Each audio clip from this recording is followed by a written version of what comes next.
Mayong hapon diyan kanimo.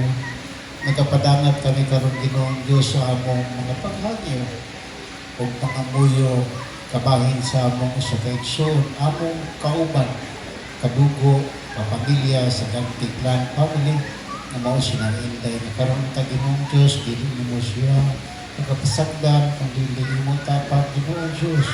Matagan pa siya og igong panahon siya kinabuhi. Apat kung ang panahon Ginoong Diyos moabot naman kaniya, sakit man sa among dughan, at ang Ginoo nawaton namin kinintanan.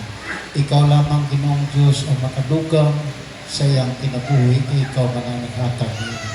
Busa Ginoong Diyos kami karon nga pamilya sa Gantiglan family, nagapaabot yan kanimo sa among mga hayop, mga kuyo, ug nagatuog igrant nimo kining among mga hayop, apan ang imong pagbuot may matuman. Kini lamang Ginoo ang among ginapangarap yan kanimo mga hangyo ug ginapasalamatan sa ngalan ni Kristo nga among Manunubos. Amen. Amen.